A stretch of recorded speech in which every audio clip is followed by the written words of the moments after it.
So, trying effectively a new webcam.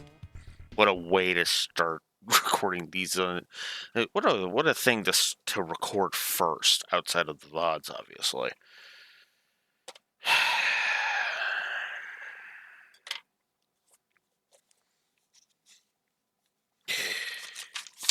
But yeah, single page and it's a little bright.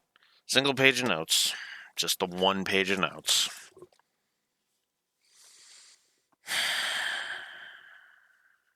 All right.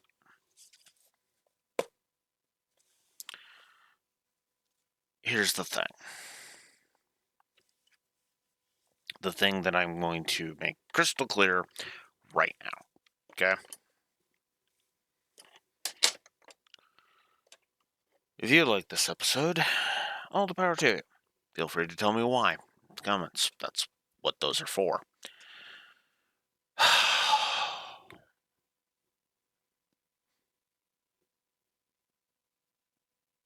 Where the fuck do I even begin? just where the fuck do I even begin?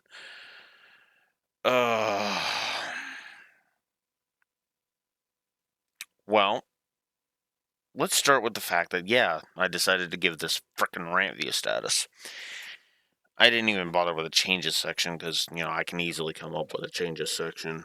Actually, just right off the top of my head. I know the changes I would make to this episode, and it's so fucking simple, it's not even funny.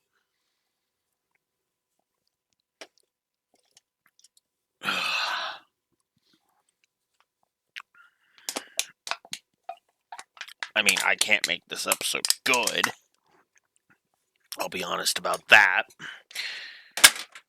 But then again, this is one of those episodes where you just have to ask the question, well, what the fuck were they thinking? Were they thinking? And the answer is obviously no.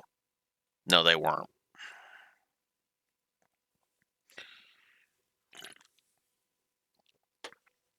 Now, if you're not familiar with this episode, allow me to go ahead and tell you the premise, and then maybe you can understand why the hell this is Rantview.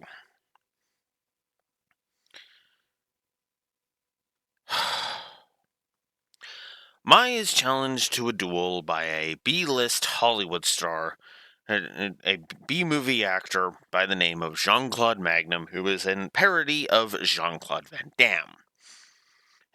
He wants to duel Mai because she finds her super active, and thinks that popping a question right after a duel is a good idea. Oh, and can take the hint that she's just not into him. So, right off the bat, this episode has the problem of this is the characterization you have for Mai. This is the character you get, the characterization you give Mai. You don't give her any kind of unique personality or like give her traits to kind of separate her from like Anzu or anything. No, she's just the woman in the group. So, of course, she has to have a storyline where some dude basically wants to fuck her brains out.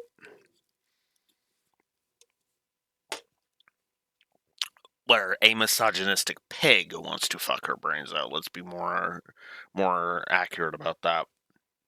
And yeah, I fucking said that. And I'm not gonna apologize for saying it. This is probably, well, depending on how a certain other 3-parter that may or may not be coming in 3 or 4 videos now. Oh, a 3-parter that may or may not be talked about in 3 or 4 videos now. Mai is treated like a prize to be won in this episode. Now, initially I figured that this episode would escape Rantview status, mostly based upon one simple thing. It's Mai who's getting challenged. It's Mai who's dueling to keep herself from from having to marry this, again, misogynistic pig, and that whole shtick would be fine. No, no. this, oh god, this fucking episode. Ugh. So the problem here, as I define it and see and define it, is very, very simple. The fact that Lou forgot to mute his phone, so give me a moment. A moment as he does so. There we go.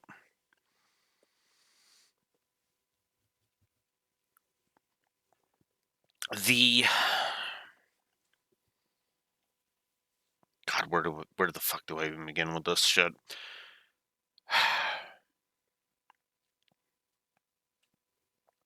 The problem is that the biggest problem that plagues Mai in this episode is she's sort of falling for it / allowing Joey to distract her. And it kind of pisses me off. See, what you never want to do when you have a strong female lead, or really any potential romantic pairing partner in the whole series,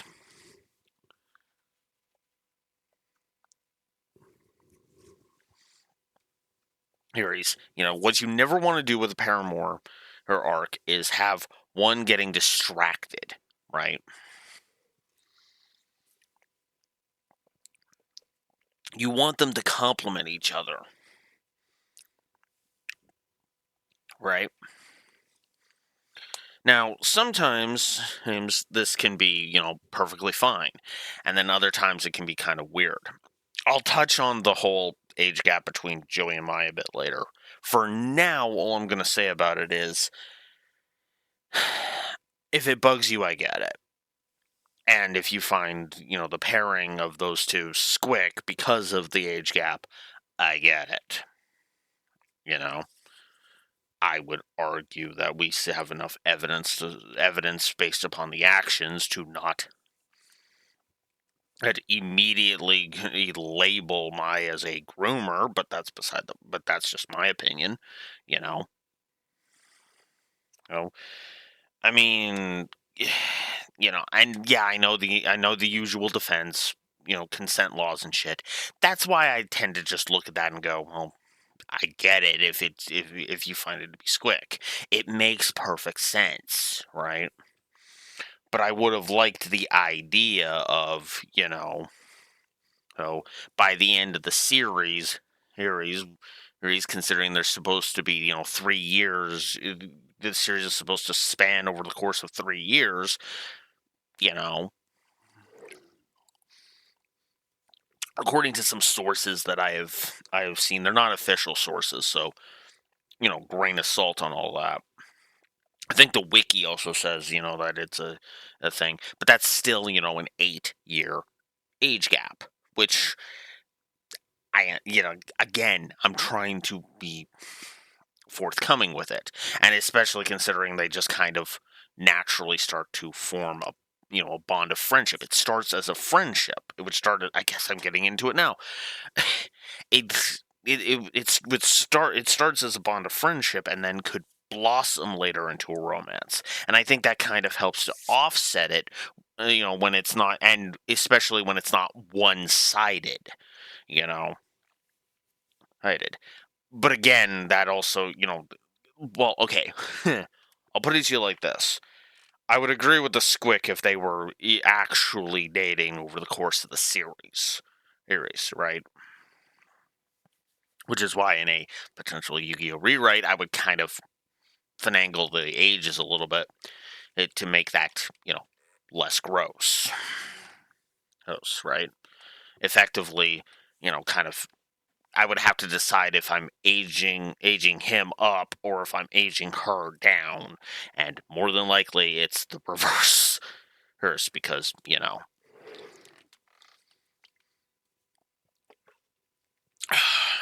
because I think that just would make more sense, right? And again, Japan has its own consent laws and everything, and which is something that I think should be taken into account, but at the same time, it's like, you know, that's why I say it's understandable. I get it, and like here's where, here's my line, so you can, make a judgment call, on me, you know.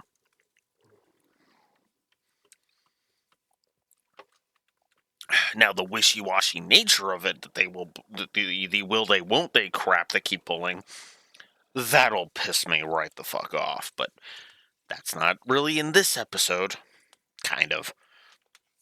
And we still got the misogynistic pig to deal with, so let's get back to him, shall we?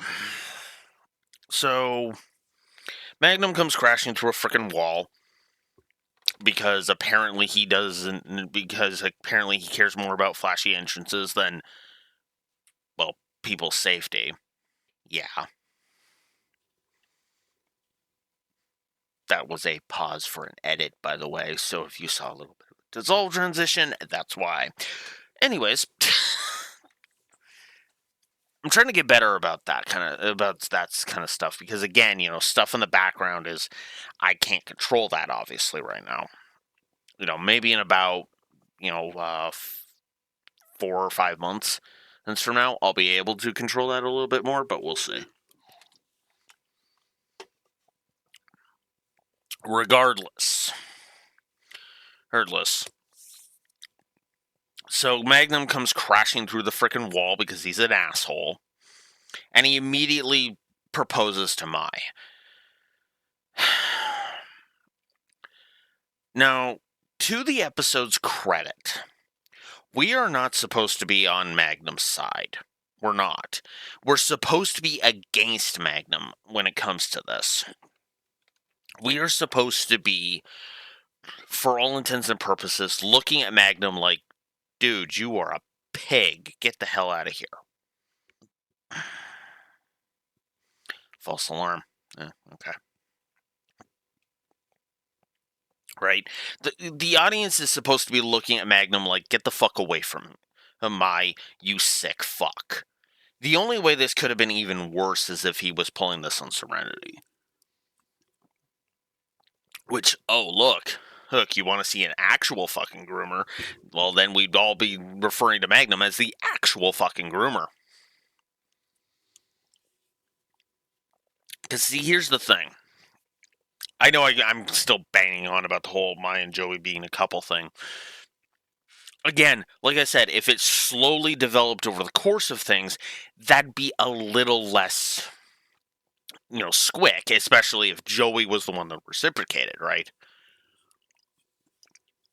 Because it's like the adult paramours in Persona 5, for example, right? Those are not as bad because there's a significant period of time for the relationship to slowly develop, and there is no like sexual encounters, right? Now, for some people, that's the only reason it stays out of squick territory is there's no implied sexuality when it comes to that, which I get it, but at the same time, I'm like, I I've always believed the idea that within reason, age is but a number, but it's not something that it's like, so for example, it's like, it depends on the circumstances, right? Hate. And I do feel like that kind of a relationship is fine. It also kind of weirds me out that the start of the relationship being at, say, 18 versus a 30-year-old is less squick than a 24-year-old and a teenager, but I just shrug. And I know some people actually take umbrage with that.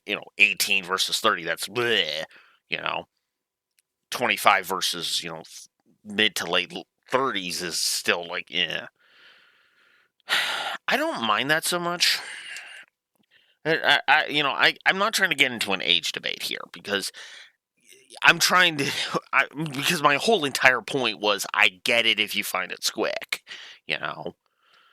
that's really the end statement. If it's quick for you, it's quick for you. And well, I was going to say there was nothing wrong with that. There's nothing wrong with you taking umbrage with that because it makes sense, is kind of my thought process. But it, you get my point, though. I'm sure you get my point. The point is that Magnum's a fucking pig because here's the thing. If Joey and Mai ever got in a relationship, you know Mai would be treated like a freaking queen. In spite of everything. Now, Joey would be bumbling his way through that, admittedly. And if Mai had taken advantage of that, well then, I don't think Mai would take advantage of that, if I'm honest. And this, which helps with the whole, I don't think she's a groomer thing. But that's just my opinion.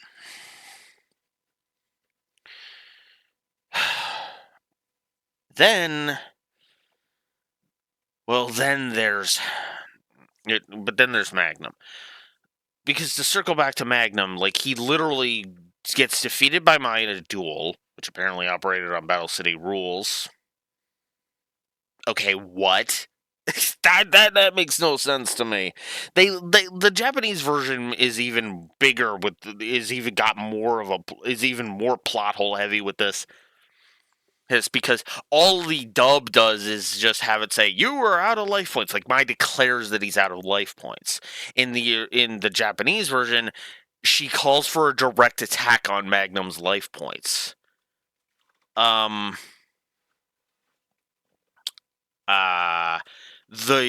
whole direct attack tribute summoning thing, that was supposed to be an invention of Battle City. What the fuck? I mean, unless that's the idea, the idea is that if it's an empty field, you can attack directly. Which, maybe, but that's still, what? That just makes no sense. Excuse me. And then Magnum challenges Mai to a duel. She accepts after Joey's a fucking moron because he wants to be friends with the wife of a movie star. That's not how that's gonna work, Joey. You know that. You should know that. Well, okay, I to be fair, he wouldn't know that, but that's not how that's gonna fucking work. Okay? Unless you get a job as her butler or something. And let's face it, with how much of a pig Magnum is, you'd be Magnum's butler, not her butler, because she'd be a sex object to him. I'm never letting that. And by the way, I apologize in advance if you get sick of me. He in every way, shape, or form calling Magnum a fucking pig in this, because I'm gonna keep going on it. And yes, this will probably run longer than the frickin' episode. Because I'm gonna be sitting here for a bit ranting about how much of a fucking pig this piece of shit is. Well, okay, no, I won't sit here and rant constantly, but so Magnum basically calls on ninja monsters, which this is the first time they really started playing with the archetype idea, but they wouldn't really start diving into archetypes in the sense that we know them today until GX with Ancient Gears. With Ancient Gears, there's GX. Ancient Gears, Elemental Heroes, Cyber Dragons, Destiny Heroes, all that. GX is where they really started to lean into the archetype thing. They only dabbled in it a couple of times in DM, namely with the ninjas and later with the gadgets. And I guess technically the Egyptian gods, but even then, not really. That was just 3 super powerful boss monsters. Monsters that had their own unique type. So, there's that.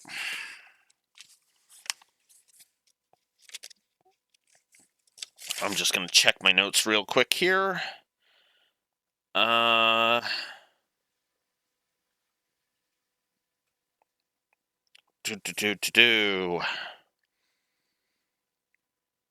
So yeah, the only monster from my side that I wrote down a note for was Amazoness Swordswoman, because that's the only new monster that gets whipped out other than the ninjas in this one. Fuck, I hate the ninja monsters. The dub has backseat dueling because we can't, we gotta downplay the romance shit. Then of course, er, and then of course,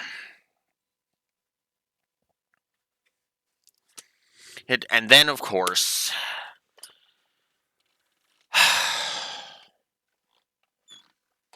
so Mai kicks his ass, obviously.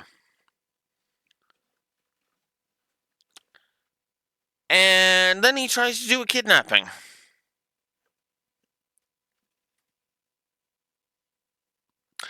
You know, the sad part is that I imagine that the only reason he would get away with this and probably would not get dragged off to jail is if frickin' is because of his his wealth, right? Although you gotta wonder, but although considering how petty Kaiba is, I'm surprised this guy's not in jail, or at least carted off to jail by the end of the episode, because Kaiba would look at that and go, "Well, you're an insult to my tournament. Get the fuck out of here and go to jail, you kidnapping piece of shit." I could so see Seto doing that at least. Kaiba, not so much. And to be blunt, just in case, just to offer the distinction, I distinguish between Seto is when I speak about Kaiba in the sub, and Kaiba is of course the dub. So there you go. And that's literally all I have. This episode was garbage. It literally was just trash in both things. And while it didn't make me want to rant and rage, no, this is so easily F tier episode. I won't explain the tier thing until we get to the end of season 2, which I know means we have a whole bunch of episodes left to go through first. But at the start of season 3, I'll explain a ranking system, and I'll probably do a list that'll rank all of the episodes. Like, I'll go through my list here and probably and just kind of watch them in the preference. It probably watch them in the preference order, each one in the preference.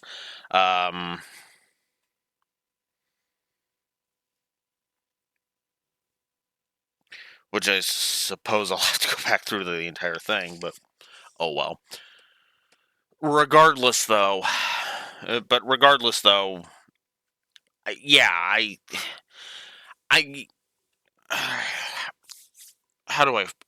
what am I trying to say here? Well, I'll just simplify it with 3 words that I wrote 3 times. Yes, a 3-word phrase that I wrote 3 times. Fuck this episode. It's full of misogyny. It's full of awfulness. I do like that Mai trusts Joey to catch her. That was a nice bit. Although it shouldn't have happened, because there shouldn't have been a fucking kidnapping attempt in the first place, but whatever. And nobody, kicks Magnum in the fucking balls like they should. But whatever. And I'm so glad this was just a one-off character.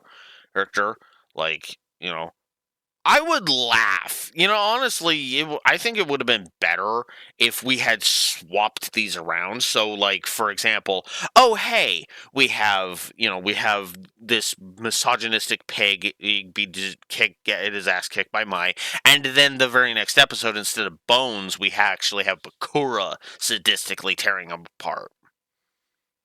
I think that would have been cool. Well, yes, I'm just disappointed this duel has to come to an end so soon. Ectoplasm, done. But I digress. God, fuck this episode. I actually had more fun watching and talking about Shadow of a Duel from last week. But at least now I have 2 videos I can edit, which means I have effectively increased the amount of time I have left by 2 weeks. Because as of my recording, I have gotten up to the 18th. So from your perspective, 2 weeks ago, right? Which means I'm uploading this. I'm uploading this on frickin' April Fool's Day. Really?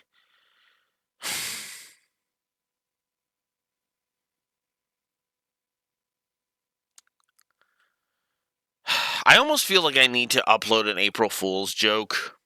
Like do an April Fool's joke and release it on there, and then just go from there. But whatever. I don't do April Fools, by the way. I don't. So if you think this is some kind of April Fool's joke, it's not. I am legitimately hating on this piece of shit episode. So, yeah. So from my perspective, I've got all of March covered, which is kind of funny. And now I've got the 1st of April covered. So, which is funny because 5 of these are actually going to go live in April. Because, as from your perspective, today is the 1st.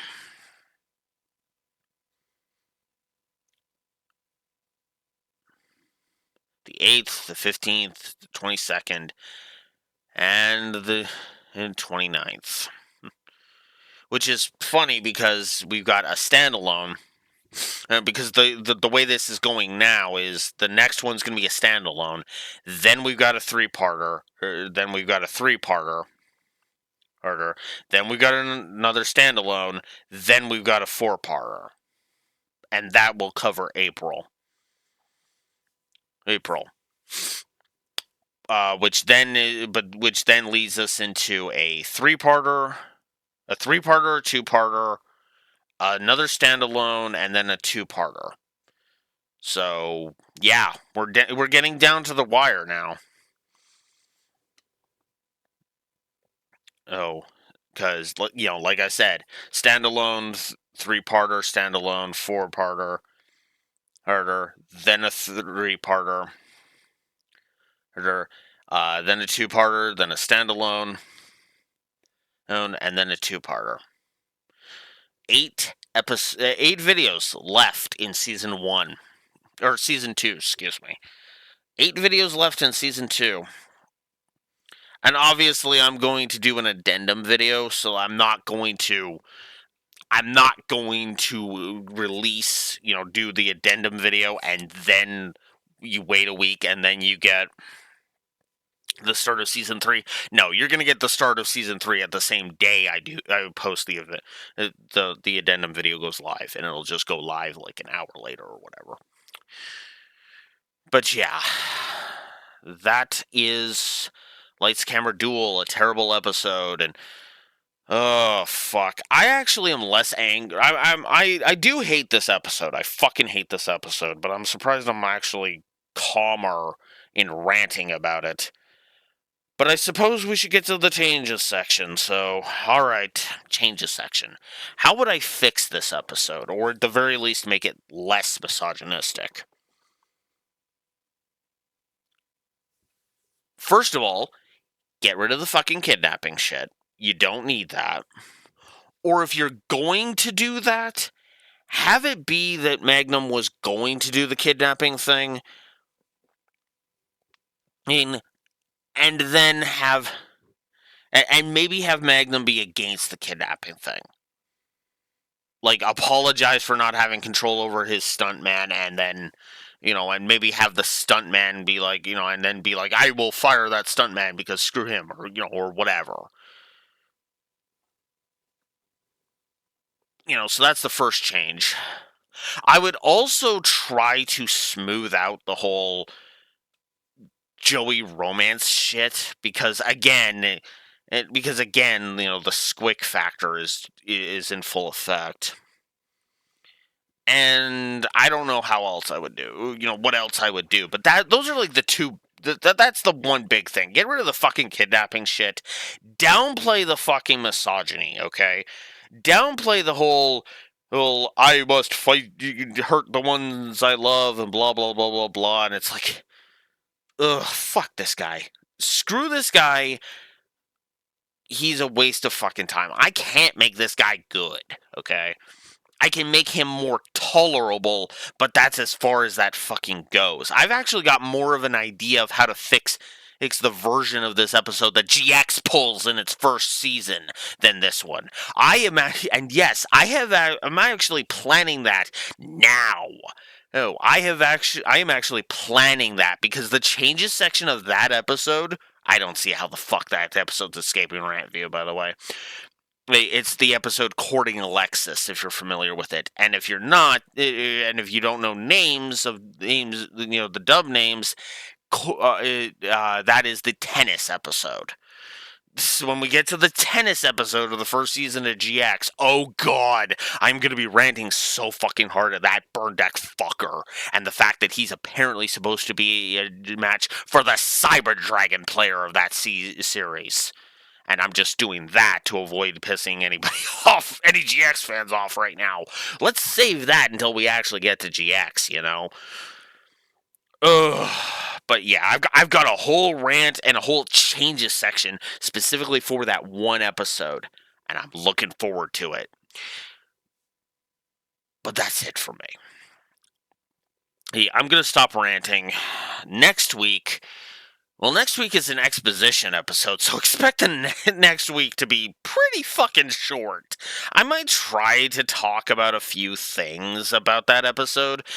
Basically, the sub is going to have to give me some meat to chew on if we're going to pass over the half an hour mark like we did with this episode. But regardless, I don't know what to tell you, except fuck this episode. Blue Wolf Alex of the Lore Walkers, signing out. Have a good one. Fuck this episode. Duel stand by. God damn it. Fuck.